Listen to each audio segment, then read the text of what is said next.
3장 18절부터 21절까지 오늘 보시겠습니다. 골로새서 3장 18절부터 21절. 우리가 너무나 잘 아는 말씀인데 그래도 이제 한번 골로새서를 통해서 한번 살펴보아야 될 말씀입니다. 한번 살펴봅니다.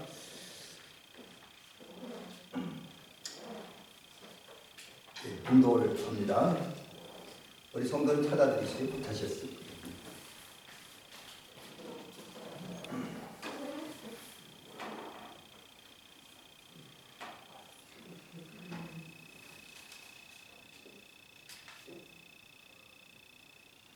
신약성경 327면입니다.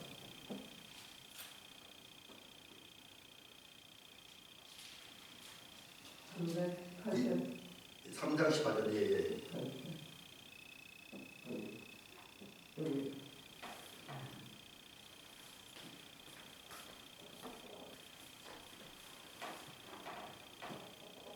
공독을 합니다. 아내들아 남편에게 복종하고 하라. 이것이 주 안에서 마땅하니라. 남편들아 아내를 사랑하며 괴롭게 하지 말라. 자녀들아 모든 일에 부모에게 순종하라. 이는 주 안에서 기쁘게 하는 것이니라. 아비들아 너희 자녀를 노엽게 하지 말지니 낙심할까 함이라. 아멘. 원래 주일 저녁에는 골로새서 말씀 안 하는 게 정상인데 지난번 수요일날 제가 골로새서 말씀을 넘어서 다른 설교를 했기 때문에 그러다 보니까 좀 순서도 안 맞고 또 주일 저녁에는 그 교회론을 요즘은 얘기하는데 두 개를 이렇게 연속 이렇게 잘못 정해놨더라고요. 그래서 하나 텀이 이렇게 나기 때문에 오늘 이렇게 한번 조정을 해봅니다. 오늘 이제 얘기는 지금 3장은 지금 계속 지금 그런 식으로 제가 좀 이 말씀을 전개하는데 일단 중심을 3장 1절, 2절 말씀에 초점을 맞춰놓고 지금 3장 전체를 이제 적용해 나가고 있습니다. 연결해서. 그래서 이제 제목을 위의 것을 찾는 성도의 삶의 원칙 해갖고 지금 오늘 그 세 번째 이야기를 하려고 합니다.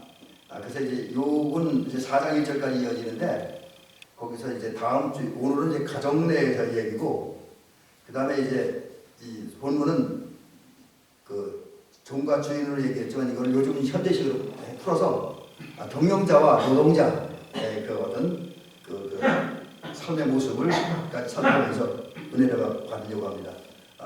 아마 오늘 얘기보다 이제 돌아올 수요일 얘기에 우리들이 더 중점을 둬야 될 것입니다. 왜냐하면 여기 수요일날 말씀드린 이 부분에는 무서운 우리가 이제 이 하늘나라 백성을 살아간 삶의 원칙을 지켰느냐 안 지켰느냐에 따라서 심판까지 예고를 해주고 있기 때문에 이제 다음 주의 말씀이 굉장히 중요한 말씀입니다. 원래는 한 시간에 그걸 다 하려는 그 부분 때문에 제가 뛰어났습니다. 자, 우리가 잘 알고 있다시피 이제 우리 성도에게는 두 가지 신분이 주어졌잖아요. 그게 뭐냐면 우리가 이제 기본적으로 성도의 영적 신분을 이야기할 때 그리스도인이다. 또 세상에 대해 죽은 자, 또 죄에 대해 죽은 자, 그리고 의에 대하여 다시 산 자 이렇게 이야기를 하고 있고요. 또 이 골로새서에 와서는 세상 초등학문에서 벗어났다 그렇게 얘기를 하고 있고요.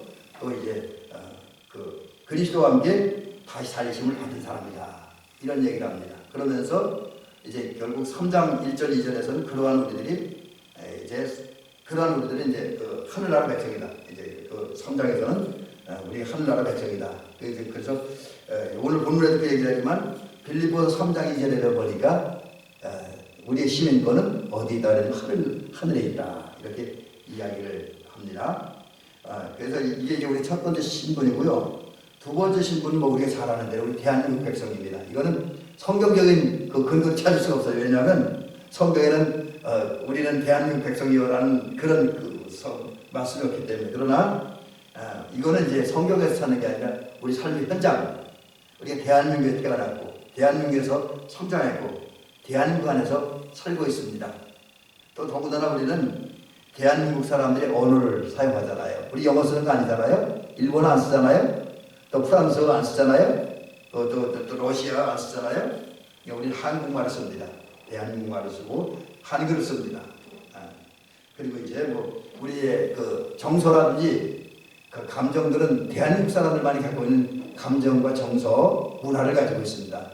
예를 들면 외국에 나가면 우리 문화가 전혀 달라요. 예를 들면 이제 그 목욕탕 문화를 얘기할 때 제가 그 성수대 갔다가 아주 불편한 적이 있는데, 우리는 그 되게 이제 그 물이 이렇게 목욕탕에서 목욕하면 물이 밖으로 안 새나가잖아요, 그죠? 근데 그 제가 성수대 갔을 때 이집트 같은 이스라엘 가니까 자칫 잘못하면 물이 목욕탕에 넘어서 우리 방쪽을 둬서 그 카페트를 다 적시는 수가 있어요. 그래서 카페트에 문제가 생기면 그거 다 벌금 물고 나와요. 그 다음에 나올 때. 그래서 이제 목욕할 때 커튼을 이렇게 내려치고 물이 밖으로 튀지 않게 해놓고 목욕하는. 그리고 이제 서서 이렇게 목욕하기 어렵고 이게 좀 구부리고 해야 되는 그런 불편함이 있는 것을 경험한 적이 있습니다. 그러니까 이제 그런 문화적인 차이가 있지요. 그래서 이제 대한민국 문화 속에 살고 있는 대한민국의 그 어떤 보호를 받잖아요.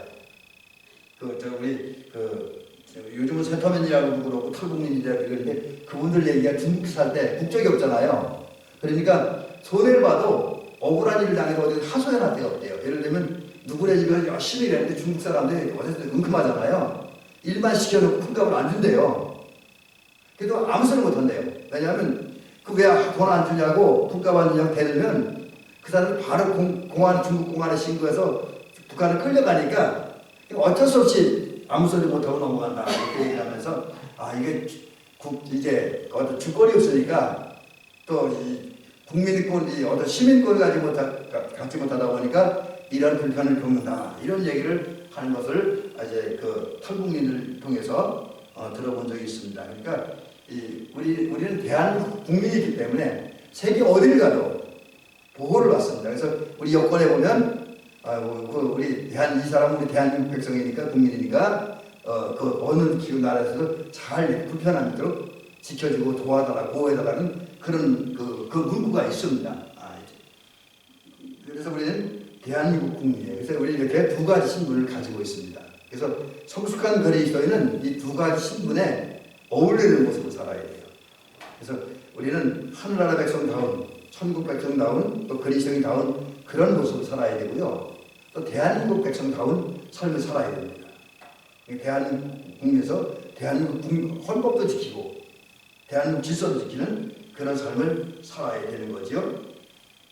자, 그런데 그러면 어떻게 사는 것이 우리가 대한민국 백성답게 사는 것이고 또 한국 그 하늘나라 백성 또 그리스도인답게 사는 것이냐 이것을 이제 오늘 본문 말씀은 잘 설명해 주고 있습니다. 근데 좀 이제 우리가 사실은 가정 주관들이 있기 때문에 또 이런 오늘 본문 말씀은 아마 수없이 들었던 말씀이라고 여겨집니다. 그렇지만 오늘 또 한번 살펴보면서 이제 우리가 이 부분에서 오해될 수 있는 부분도 이제 정리하면서 한번 살펴보도록 합니다. 그래서 오늘 골로새서 3장 18절부터 21절을 이제 쪼개서 이제 그 네 부분으로 말씀을 드리려고 합니다. 첫 번째는 이제 여기 이제 그냥 본문 순서대로 아내의 역할, 남편의 역할, 자녀의 역할, 또 부모의 역할, 역할이라고도 못 쓰고 또 어떤 자료에서는 의무, 제가 원고에 쓰인 의무라고 썼는데 그 가정 내에서 우리 가정을 하나님 나라의 가정을 하나님 나라를 우리 가정에 이루기 위해서 또 대한민국 백성다운 가장 건전한 가정, 행복한 가정을 이루기 위해서 이제 오늘 본문에 등장하는 그 단어를 따라서 이제 우리 가족들의 역할, 또 가족 특히 그리스도에 나온 우리의 역할을 그 의무에 대해서 한번 살펴보려고 합니다. 첫 번째 이제 아내 역할인데 아내라고 하는 말 여기서는 이제 원래 여기 본문에 등장한 아내라고 하는 기본적인 것은 굳이 부인만을 얘기하는 건 아니에요. 원래 모든 여자를 의미합니다. 귀내라고 하는 말인데 이게 일반적인 여자 그리고 또 어떤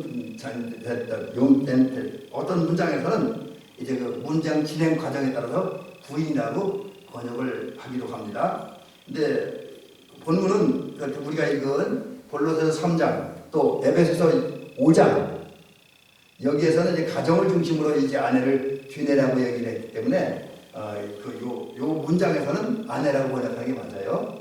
그래서 아내는 그런 이제 사람 한 남자의 부인이 되는 그런 사람을 말하는 거지요. 근데 여러분 이제 오늘 본문에 보면 아내들은 남편에게 복종하라는데 요즘 젊은 여자들을 가장 싫어하는 얘기예요. 심지어 제가 그 온양사 목회할 때 저희 제가 목회하는 교회 중학교 선생님인 여자분이 한 분 있었는데 그분도 이 얘기 별로 안 좋아하더라고요. 그래서 목사님들 맨날 결혼식 할 때 이 얘기만 읽는다고 한번 뭐라고 그런 걸 들은 적이 있습니다. 네, 여러분 지금 여기 보면 아내 역할을 복종한다 그렇게 이야기하는데 우선 이 말씀을 먼저 드리려고 해요. 오해를 할 수 있기 때문에 이 말씀 드리는데 이것은 남편이 아내들보다 잘나고 또 위대하고 아니면 아내들은 남편보다 못해서 또 아래에서 질서상 위아래 이것 때문에 복종하라 그런 얘기는 아니에요. 그런 게 아니고 여기서는 이제 가정의 효율적인 가정생활 여러분 예를 들어 군대 같은 경우도 군대도 사실은 계급은 있잖아요. 계급은 있고 계급에 의해서 모든 게 만들어져 간 건데 그러다가 군대라고 해서 대장, 소대장은 중요하고 병사들은 아주 하찮은 사람들이냐 그건 그런 개념은 아닙니다. 다만 군대가 모든 임무를 수행하는 데 있잖아요. 전투를 한다든지 아니면 공사를 한다든지 일을 할 때 그 일이 효율적으로 운영되기 위해서는 질서가 있어야 되잖아요. 그래서 그 효율적 운영을 위해서 모든 소대원들이 소대장 한마디의 말에 따르는 거예요. 근데 이제 군대는 조금 일반 교회나 가정보다 규율이 엄해서 소대장 명령에 소대원들이 불복종하면 이제 거기에 따른 처벌을 받지요. 그 전쟁 때는 예를 들어서 우리 부대원들 보고 소대장이 공격 앞으로 했는데 적군이 적진에게 총탄이 날아온다고 도망을 간다든지 공격을 안 하면 심한 경우는 총살당해요. 전쟁 시에는 평상시 그렇게 하지 않지만 이제 그거 만약에 소대원들이 내 편한 대로 움직이면 전쟁은 못 하잖아요. 마찬가지로 가정에서도 지금 하나님께서 이렇게 역할을 딱딱 정해주는 게 남편들이 아내를 잘나서 또 아내가 남편보다 못나서 이렇게 아내들과 남편에게 복종하라 이 얘기 아닙니다. 여기 적어도 여기에는 뭐냐면 아내들은 남편을 사랑하는 마음으로 사랑이 전제됩니다. 부부관계에서는 동등한 관계입니다. 개인관계가 동등해요. 하나님께서 사람을 만드실 때 여자 만드실 때 아담의 갈대를 취했다 그랬잖아요. 이거는 남자 여자에는 아내와 남편 사이에는 계급 차이가 없다는 거예요. 위아래가 없다는 거예요. 동등한 위치라는 겁니다. 근데 동등한 위치지만 가정의 효율적인 운영을 위해서 또 가정의 행복을 위해서 이제 아내는 남편을 사랑하는 마음으로 사랑하기 때문에 이제 복종한다. 이 복종한다는 말은 또 다른 존중한다 그런 의미도 이제 강력하게 있습니다. 그래서 아내에게 복종하는데 이 복종한다고 하는 말은 그런 거지요. 어떤 말을 들어주는 거 기본적으로 그리고 따라주는 거. 그래서 이제 가정도 물론 대화가 중요하지만 서로 자기 주장만 하면 가정이 서지 않잖아요. 그래서 가정의 효율적인 운영을 위해서 아내들이 남편을 사랑하는 마음으로 존중해주고 그 존중하는 마음으로 남편의 이야기를 들어줘야 된다라는 것이죠. 그러면서 이제 또 왜 그래야 되는가? 왜 굳이 남편들에게 아내들은 순종해야 되는가 하는 것을 얘기했는데 그 얘기는 세 가지인데 하나님의 질서가 그렇기 때문이죠. 하나님께서 남편을 아내의 머리를 세우셨기 때문이다. 이제 질서상에 그렇다는 거죠. 그러니까 이제 이거를 가정 질서를 위해서 하나님은 남편의 권위 아래 아내를 주셨다. 그 이유 때문에라는 거죠. 그다음 두 번째 이유는 하나님께서 아내는 남편을 돕는 배필로 창조하셨기 때문에 남편을 돕는 자로 이런 두 가지 이유 때문에 이제 아내들은 남편에게 복종해야 된다라는 것이죠. 그다음에 이제 두 번째는 남편의 역할인데 남편의 역인데 여러분 우리 골로새서 3장 18절 말씀만 보면 아내 역할이 굉장히 크고 아내의 역할이 굉장히 중요한 건데 그리고 아내 역할이 굉장히 힘들다 이렇게 여길 수가 있습니다. 근데 실제로 성경을 읽어보면 오히려 남편의 역할이 더 어려워요. 아내의 역할보다. 에베소서 5장 24절 33절 골로새서 3장 19절 이제 오늘 말씀 이 세 군데를 보면 아내의 역할보다 남편의 역할이 더 크고 더 어려워요. 더 힘들어. 왜 그러냐? 오늘 성경에 보면 지금 특별히 오늘 본문 말씀은 남편의 역할을 두 가지를 제시합니다. 아까 아내의 역할은 복종하는 하나만 제시했어요. 근데 여기 지금 골로새서 3장 19절에서는 남편의 역할을 두 가지 제시해요. 장로님의 역할, 저의 역할은 왜 사모님의 역할이냐 권사님의 역할보다 더 어려워요. 감당하기가 왜 어렵냐? 자, 여기 뭐라 그랬냐면 아내를 사랑하라 그랬습니다. 이제 아내를 사랑하라 이 말은 단순히 좋아한다는, 흔히 말하는 우리 젊은이들이 말하는 육체의 향락, 쾌락을 추구하는 그런 사랑이 아닙니다. 여기서 말하는 사랑은 원어의 성경에 보면 아가페라는 아가페. 하나님의 사랑을 사랑하라는 거예요. 그럼 하나님의 사랑으로 사랑한다는 것은 어떤 의미냐면 우선 기본적으로 내 아내를 내가 좋아하는 마음이 있어야 돼요.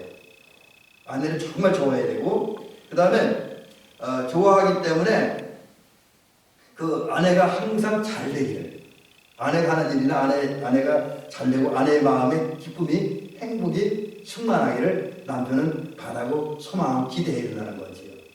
이제 그런 것을 끝나지 말고 그 다음에 아내가 잘 돼야 되니까 아내를 소중히 여겨야 된다는 거죠.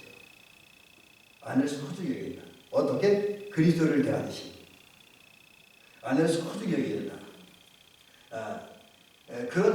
그래서 그런 헌신적인 사랑, 희생적인 사랑을 에베소서 5장 24절에 보면 그리스도께서 교회를 위해 자신을 주신 같이 알았습니다.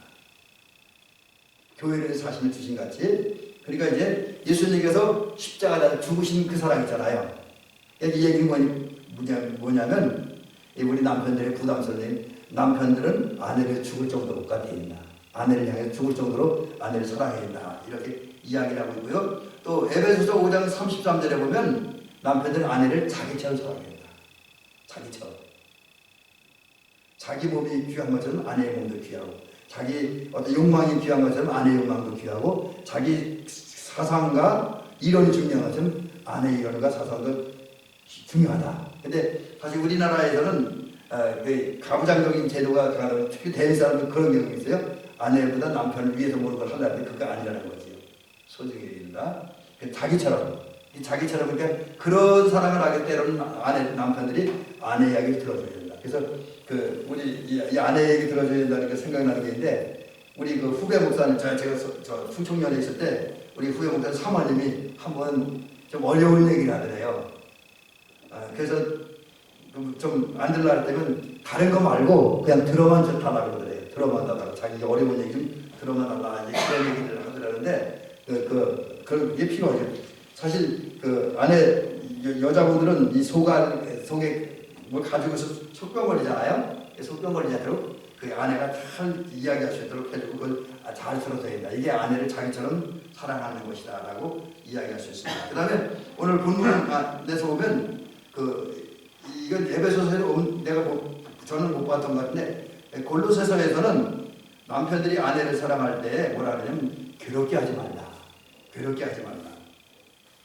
이 말 들으면 저는 많이 좀 찔리는 부분이 있습니다. 요즘은 좀 덜하지만 젊은 날에는 저도 이제 가부장적인 그런 사고방식, 우리 저희 가정들이 원래 그렇게 살아왔기 때문에 그런 게 있어서 많이 그랬는데, 이거 보니까 오늘 본문은 아내를 괴롭게 하지 말라. 이 괴롭게 하지 말라고 하는 말은 어떤 의미가냐면 아내에게 인생의 쓴맛을 느끼게 하지 말라. 그 다음에 또 그런 뜻도 있고요. 아내를 적분시키게 하지 말라. 다른 말로 화내게 하지 말라. 또 아내에게 상처를 주는 일을 하지 말라. 그런 말이나 행동을 하지 말라. 이런 의미를 가지고 있습니다. 그러니까 이제 결국 이것을 위해서 남편들은 우리 언어 생활도 좀 습관을 고쳐야 되겠죠. 어떤 분들은 이제 아내를 그렇게 노라고 그러는 그런 분들이 그건 안 된다는 거죠. 그게 노라고 그러는데 하대한다든지 무시한다든지 이건 안 된다는 거죠. 아내를 괴롭게 하지 말라. 오늘 아내를 즐겁게 해야 된다. 이게 성경이 우리에게 가르쳐준 부부생활의 윤리입니다. 근데 여러분 이 부분을 우리 성도님들은 우리 박지호 권사님은 박지호 권사님 같은 경우 홀로 사시는 분들이니까 나에게 해당 사항 없는 얘기인데 그렇게 여길 수도 있습니다. 근데 여러분, 우리가 오늘 이 말씀을 제가 드린 이유 중에 또 하나가, 우리는 이 부부 생활에 관한 것도 우리 자녀들에게 가르쳐줘야 돼요. 우리가 자녀들 신앙교육 가르친다고 할 때, 말씀을 가르친다고 할 때, 예수 믿으라 그것만 얘기하면 안 됩니다. 그것도 해야 되지만, 그것과 함께 예수 믿는 사람들이 가정생활을 어떻게 해야 되는 것인가. 이걸 우리 먼저 있는 부모님들이 믿는 우리 자녀들에게, 또 설사 믿지 않는 자녀들이라 할지라도 그들에게는 부부생활의 기본적인 도리와 원리를 가르쳐줄 필요가 있기 때문에 오늘 성경으로 이 말씀을 다시 한번 살펴보는 겁니다. 그 다음에 세 번째는 이제 자녀 역할 3장 20절에 나오는데, 여기서 자녀는 뭐 남자 여자를 따지지 않습니다. 부모님, 아버지, 어머님 사이에 태어난 모든 사람들을 말하는 거예요. 그래서 이 자녀 속에는 이미 출생한 사람들도 포함되고 어머니 복중에 있는 사람들도 포함이 되어진다라는 겁니다. 근데 이런 자녀들의 역할은 뭐냐면 오늘 성경에 보면 부모에게 순종해야 된다. 순종은 물론 그 의미상은 어감은 복종보다 조금 약한 부분이 있습니다. 복종은 무조건 하는 거고 순종은 사실은 자발적인 마음으로 하는 거지요. 근데 이제 이 순종이라고 하는 말은 원래 기본적인 의미가 아까 낮 예배 때도 그런 말씀 드렸던 건데 들어주는 것. 그러니까 이제 요즘 젊은 자녀들이 엄마 아빠의 이야기를 잘 안 들으려고 합니다.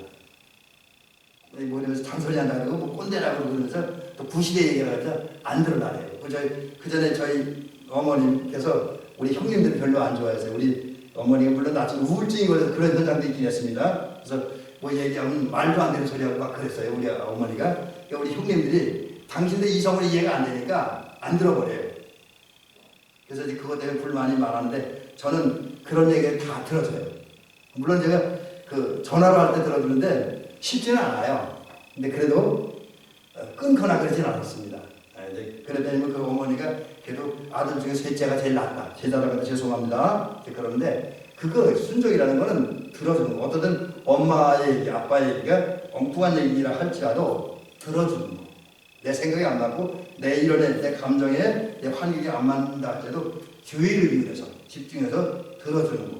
그리고 이제 들어준 다음에 물론 이제 선택의 문제는 주 안에서 선택해야 되는데 그 주 안에서 판단해서 받아들이고 순종하는. 그런데 오늘 사실 그 골로새서에 있는 그 말씀이 없지만 예배소서에서는 주 안에서는 단서가 없습니다. 우리가 자녀들이 순종하더라도 주 안에서 순종해야 된다. 그래서 저는 이 말씀 드리면서 그런 얘기를 자녀들에게 해줬으면 좋겠어요. 자녀들은 부모님들의 얘기를 주의를 기울여 들어야 된다. 특별히 하나님의 말씀, 신앙적인 이야기들을 들어줘야 되고요. 또 부모님들은 젊은이들이 갖지 않은 인생 경험이 있잖아요. 그래서 우리 권사님들도 살면서 느꼈던 경험들을 이야기해주는 게 우리 자녀들에게 삶의 지혜가 될 겁니다. 반면에 자녀들은 그러한 이야기를 주의를 기울여 들어야 된다고 하는 거지요. 자, 그러면 왜 자녀들은 부모 이야기를 순종을 해고 들어줘야 듣고 받아들이고 순종해야 되냐? 여기는 첫째는 그게 하나님의 뜻이라는 거예요. 자녀들이 부모에게 순종하는 게 하나님의 뜻입니다. 그리고 또 자녀들은 자녀들이 부모에 순종하는 두 번째 이유는 아주 큰 단어는 아니지만 적어도 자녀들이 대학 갈 때까지는 자녀들의 모든 생계를 책임져주는 게 부모들이잖아요. 우리 권사님들, 장로는 자녀들 때문에 얼마나 고생하셨습니까? 그들이 먹이고 입히고 공부시키느라고 얼마나 고생하셨어요? 네, 그게 부모의 의무이기 때문에. 한편 자녀들은 그런 부모 의무를 감당한 부모들의 헌신과 사랑에 의해서 태어났고 성장했고 현재 자기가 있는 거예요. 그렇기 때문에 이제 자녀들을 이제 순종해야 된다는 거죠. 자, 그 다음에 이제 마지막 얘기 하나는 부모의 역할입니다. 오늘 본문에 보니까 부모의 역할도 굉장히 이제 중요하게 여기고 있어요. 여기 오늘 본문은 부모라고 그러지 않고 아비들아 이렇게 번역을 했습니다. 아비들아 이렇게 표현했는데, 물론 아비들은 문자적으로 하면 이제 그 페텔이라고 하는 말로 아버지님은 맞습니다. 문자적으로는요. 그러나 여기서 의미하는 아버지는 단순 아버지만을 얘기하는 게 아니라 자기를 세상에 태어나게는 양부모, 아버지, 어머니를 말하는 거죠. 그래서 이 아비드라는 건 굳이 아버지 입장에서만 이야기할 게 아니라 그건 부모다 이렇게 자녀들은 이해를 하는 게 부모들은 이렇게 이해하는 게 좋겠죠. 엄마 아빠의 공통으로 해당하는 이야기입니다. 그래서 여기는 보니까 그 에베소서에는 그 아비들아 자녀를 주 안에서 주의 아니 양육하라 하세요. 주 안에서 주의 교양과 훈계로 양육하라 그랬는데 오늘 본문은 이제 그렇게 이야기를 하지 않고 이제 아비들은 자녀를 노역게 하지 말라 이렇게 얘기하고 있어요. 자, 그러면 이제 아버지는 우선 그 아버지 부모는 적어도 자녀를 잉태하고 양육하고 보호하고 지켜주고 성장시키는 그런 역할을 하는 사람입니다. 근데 이 부모가 그런 역할을 잘 감당하기 위해서 자녀를 노역게 하지 말라. 자녀를 노역게 하지 말라는 것은 아까 괴롭게 하지 말라는 의미와 비슷한 부분이 있습니다. 자녀에게 상처를 주거나 자녀에게 아픔을 주거나 자녀를 혼란스럽게 만들지 말라. 뭐 그런 의미가 있네. 여기 오너를 보니까 그래서 좀 더 그 구체적으로 얘기를 지나친 말, 부당한 말, 부당한 요구 아니면 자녀를 멸시하느니 또 자녀들이 자기 생각과 다르고 마음에 안 든다고 폭언하는지 또 때린다는지 물론 때리는 거하고 이제 채찍질하는 건 다릅니다. 사실 성경에는 부모들이 자녀들 채찍을 들라고 하는 얘기는 있어요. 옛날 성경에 초단이라고 그러는데 채찍을 들라는 얘기 구약 성경에 있습니다. 근데 그거하고 구타는 다릅니다. 구타는 정말 자녀들이 부모들이 자녀들이 마음에 안 드니까 화가 나서 그 감정을 이기지 못해서 뭐 폭력을 행사하는 거예요. 근데 채찍은 그 자녀들이 잘못을 정확히 지적하고 그들을 바로잡아주기 위해서 드는 매지요. 그러니까 채찍하고 구타는 다릅니다. 이제 이 구타, 그다음 부당한 요구, 잘못된 요구, 이런 거 이제 하지 말라. 근데 그럼에도 불구하고 많은 경우 부모들이 자녀를 괴롭게 하는 경우가 꽤 많아요. 이게 부모가 못 배워서 그러는 게 아니라 부모가 똑똑한데도 불구하고 이런 사람들이 있습니다. 그 어떤 경우냐면 그 부모들 중에 자녀를 화나게 하는 경우 어떤 경우냐면 그 어떤 부모들은 자기 젊은 시절에 뭘 하고 싶었던 게 있어요. 근데 뭐 이런저런 이유 때문에 그걸 못했어요. 예를 들어서 젊은 시절 정말 학구력이 강해서 공부하기를 원했는데 가정에서 엄마 아빠가 뒷받침을 못해서 그 공부를 못했어요. 그런 사람들은 공부에 한이 맺혔습니다. 공부에 한이 맺힌 사람들은 자기가 못하는 공부를 자녀들에게 시키려고 해요. 그래서 자녀들이 요구했어요. 자녀들 정말 공부하는 걸 좋아서 기쁨으로 공부를 하면 괜찮은데 얘들 공부보다는 예능이나 어떤 다른 쪽에 재능이 있어요. 그래서 그걸 하고 싶어 하는데 부모들은 그거 하지 말라 그러고 자꾸 이제 공부만 하라고. 이것도 부당한 요구 된다는 거지. 또 자녀들은 음악을 좋아해요. 그래서 음악을 하는데 부모들은 음악은 쌍놈이 나는 거예요. 그래서 음악 못하게 하고 다른 걸 뭐 자기 원하는 거 그런 쪽으로 이끌어가는 거 이게 부당한 요구인데 그런 부당한 요구 또 그것이 안 따라올 때는 폭언을 하고 멸시를 하고 그러다 보면 이제 자녀들이 상처를 받지요.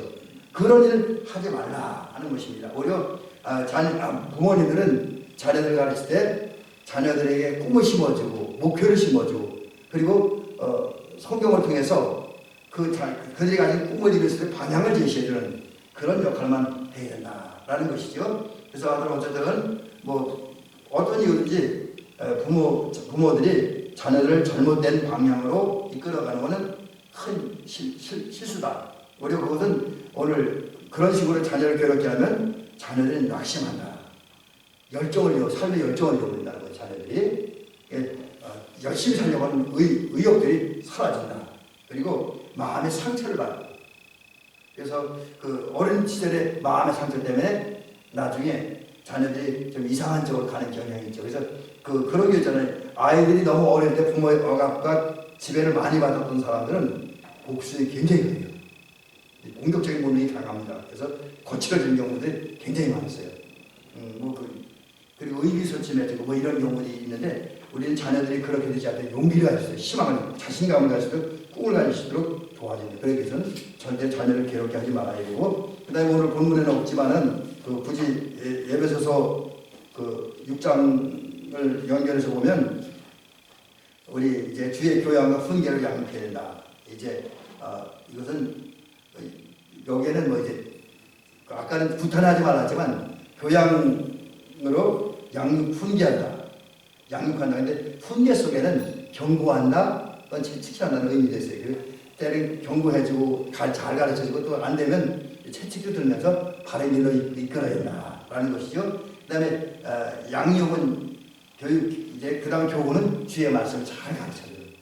이것 조화를 이어서 하나님의 말씀을 근거로 해서 때로는 그 하나님의 말씀으로 삶의 방향을 제시해주고, 특별히 신앙적인 삶의 방향을 제시해주고, 일반적인 삶의 방향을 말씀으로 제시해주기도 하고, 그런 꿈도 심어주고, 그리고 이제 용기를 주는.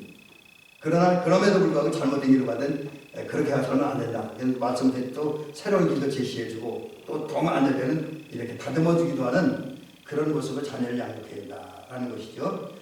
이제 이것이 우리 가정에서 성도들이 해야 할 일이에요. 또 이렇게 오늘 본문에 제시해주는 아비들의 역할, 자녀들의 역할, 아내의 역할, 남편의 역할을 잘 감당할 때 한나라 백성답게 사는 것, 천국을 향해 나아가는 사람에게 사는 삶이다라는 것이 오늘 골로새서 3장을 통해서 주님이 우리에게 들려주신 말씀입니다. 그래서 오늘 이 말씀 기억하면서 먼저 우리들 스스로가 오늘 가정 속으로 들어가서 아내의 역할, 또 남편의 역할, 부모의 역할, 이것을 잘 감당함으로써 우리가 먼저 위의 것을 바라보는 사람답게 살고, 또 이것을 우리 주변 사람들에게 보여주고 가르쳐줌으로써 우리 주변 사람들도 하늘나라 백성답게 살아가는 그런 일들이 일어나게 될 수 있기를 주의 이름으로 축원합니다.